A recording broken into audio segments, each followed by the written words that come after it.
So, in this video, I'm going to talk about the highest paid jobs in the field of psychology. Now, आप सबको पता ही है कि ज़्यादातर जो साइकोलॉजी में स्कोप और जिसकी बात करी जाती है वो है एक, या तो आप क्लिनिकल साइकोलॉजिस्ट बन सकते हो, या आप काउंसलिंग साइकोलॉजिस्ट बन सकते हो, या इंडस्ट्रियल साइकोलॉजिस्ट बन सकते हो।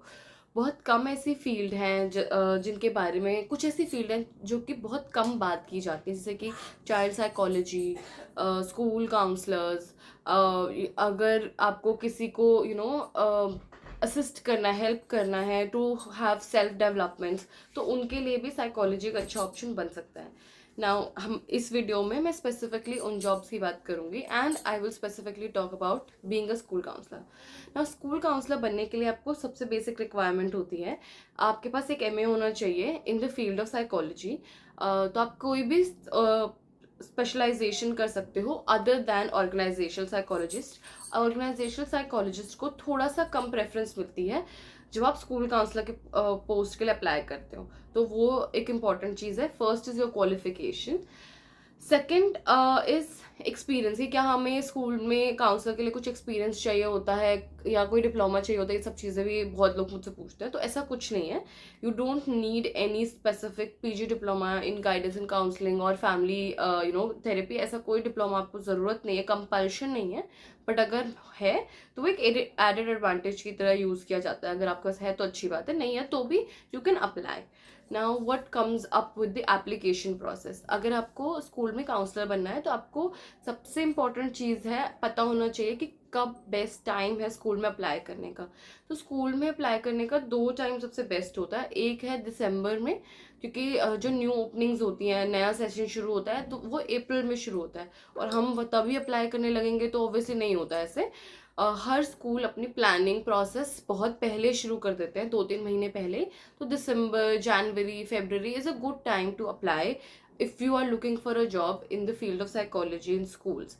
दिसंबर में अप्लाई कर सकते हो और नेक्स्ट इज नवंबर। मतलब ऑब्वियसली अगर आपको मिड सेशन में अप्लाई करना है तो अगस्त, सितंबर, अक्टूबर, ये वाले टाइम भी एक अच्छा टाइम है, क्योंकि बीच बीच में भी कुछ कुछ टीचर्स जो हैं वो अपनी जॉब छोड़ के चेंज कर रहे होते हैं, वो सब चीज़ें कर रहे हैं। तो these 2 months, 2-3 months are a very good time to apply if you're looking for a job in the field of education. Now how does your work look like as a counselor? As a counsellor आपके कुछ roles और responsibilities होती है जो बहुत different होती है than practising individually. School counsellor की तरह प्रैक्टिस करना बहुत अलग बात है दैन काउंसलिंग साइकोलॉजिस्ट की तरह प्रैक्टिस करना और क्लिनिकल साइकोलॉजिस्ट की तरह प्रैक्टिस करना। स्कूल में जब आप काम करने जाते हो तो आपको कुछ चीज़ें जो ध्यान रखनी होती है वो है कि always making sure that you are in loop with the higher authorities, that is the principal. तो उनके साथ हमेशा आपको अलाइन होकर काम करना होता है। आप इंडिविजुअली डिसीजंस नहीं ले सकते हो, चाहे वो बच्चा कितना ही मतलब आपको बोले कि नहीं मैम मुझे किसी से डिस्कस नहीं करना, तो आपको बच्चे का कंसेंट लेना है that okay I speak with this authority, because the things are very limited in your hands. तो ये सब चीज़ों का ध्यान रखना है। Now comes to the salary aspect कि what is the salary expectation that you can have अगर आप स्कूल काउंसलर की जॉब के लिए अप्लाई करते हो। So you can have any salary minimum up to 30,000। अगर आप एक एवरेज स्कूल में अप्लाई करते हो तो it can go as high as 90K, 90,000 और 1 लाख और उससे ज़्यादा भी जाती है। तो अगर आपको अगर स्कूल्स ही आपका ऑब्जेक्टिव है कि आपको स्कूल्स में ही अप्लाई करना है, तो उसमें भी दो चीज़ें हैं कि आप या एज अ काउंसलर अप्लाई करना चाहते हो, दूसरा कि आप टीचिंग फैकल्टी की तरह भी अप्लाई कर सकते हो कि स्कूल्स में साइकोलॉजी टीचर की वैकेंसीज होती हैं, तो अगर आप वो भी अप्लाई करते हो तो दोनों की सैलरीज में डिफरेंस होगा, ऑफ कोर्स डिफरेंस होगा, और वर्क भी बहुत बहुत ज़्यादा डिफरेंट दिखता है ना। कुछ स्कूल्स हैं जो स्कूल काउंसलर और स्कूल टीचर एक ही इंसान को रखते हैं कि वही सब्जेक्ट भी पढ़ा लेंगे एंड वही काउंसलिंग भी कर लेंगे बच्चे की। कुछ स्कूल्स हैं जो टीचिंग फैकल्टी डिफरेंट होता है and counselling faculty completely different होता है। दोनों ही तो आप दोनों के लिए एलिजिबल हो, अगर आपको लगता है तो आप अप्लाई कर सकते हो।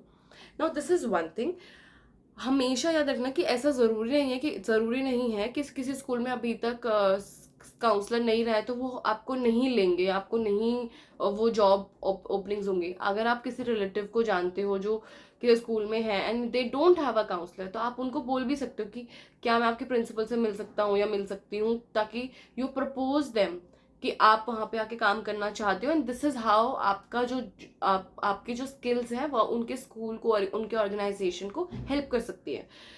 ज़रूरी नहीं है कि सिर्फ स्कूल्स में ही आप ऐसा कर सकते हो। अगर कोई ऑर्गेनाइजेशन भी आपको ऐसा लगती है जो कि बहुत ज़्यादा वर्क सेंट्रिक है, एंड वर्क प्रेशर काफ़ी ज़्यादा है, हर ऑर्गेनाइजेशन में होता है, बट आप कोशिश करके वहाँ पे भी बात कर सकते हो अगर आपको लग रहा है that your skill set will match what they want and it will be able to help you. ऐसा बिल्कुल नहीं सोचना है कि अगर स्कूल में वैकेंसी नहीं है तो आपको मिलेगी ही नहीं। अगर आप बात करोगे and if you go and reach out to the authorities, they are willing to help their kids and their teachers. तो अगर आपके अंदर वो स्किल सेट है और आप वो कोशिश कर सकते हो, तो आपको हमेशा से बात करनी चाहिए, अपने लिए जॉब्स क्रिएट करनी चाहिए। And now I'll tell you one very important and like good element of it, जो कि मैंने अब I haven't talked about it in any one of my videos, so this is the first time that I'm talking about, और ये भी मैंने किसी से सीखा ही है, so I'm sharing it with everybody. Before that, please subscribe to my channel, okay? Thank you. Okay.